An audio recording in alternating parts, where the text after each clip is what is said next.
Welcome back. Well,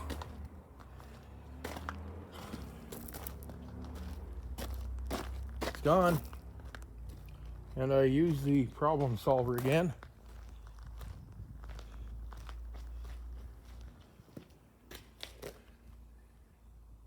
Motor transmission out. Just unhook the gas lines. I'll be doing some what I'm going to do, I'm going to scrape the frame tomorrow, take all the wiring that I don't need out of it, and yeah, we'll go from there. So we'll have it down clean. I'm kind of stumbling here a little bit. Warm today. So motor come out really easy. So clean the frame up.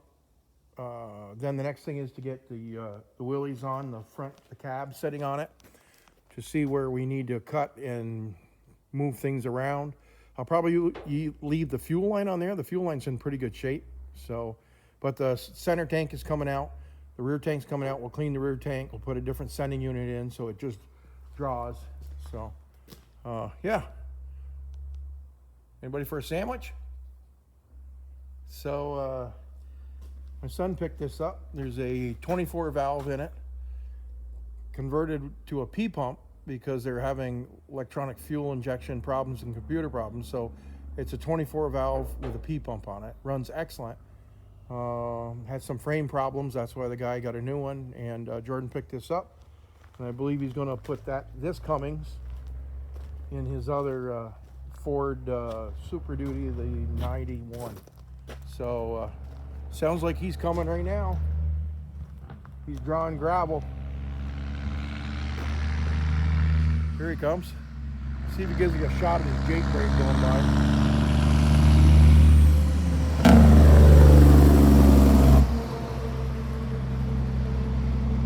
Fellow putting a new workshop down the road, woodworking shop at his house. He's drawing the gravel in and leveling the ground so they can get the cement work going. So he's hauling out the pit. If you've seen the videos, right behind those trees is our pit. And so he's hauling out of that pit today using the other loader, the 644. So a couple sizes bigger than this one. This one's a 444. There is a 544 we don't own. And then Jordan's got a 644, which is almost twice the size of this machine. So, okay, problem solver working. I'm going to take it out back. I'm going to strap it down and cover it up with the tarp. It's for sale. So the what is it? E4OD. Shifts, runs good. Motor had running. Somebody had done some work to it trying to start it. The guy told me he tried to start this motor, couldn't get it. I started it, backed it off the trailer. He felt bad about it.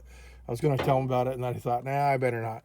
He put new plug wires on it and everything, but it was a safety on the column that wouldn't allow him to start it because of the security. So I got around that, and here you go. So new oil filter. He said he had put a new oil pan on it. So there we go. That motor and transmission makes somebody a good hot rod project. You can take the fuel injection off it and put an intake back on it and put a 2-barrel Holley or two-barrel Autolite on it and put a ready run distributor in it, and you got instant running motor. I think they make a box through Summit to put on this to make the transmission shift because it's electronic shift. Okay, it's for the lockup torque converter. You don't need the lockup torque converter. That's basically a electronic C6, sort of, styled after the C6. Okay, have a good one. Thanks for subscribing. Hit that like button. Come watch the videos. Comments are great. We'll see you tomorrow.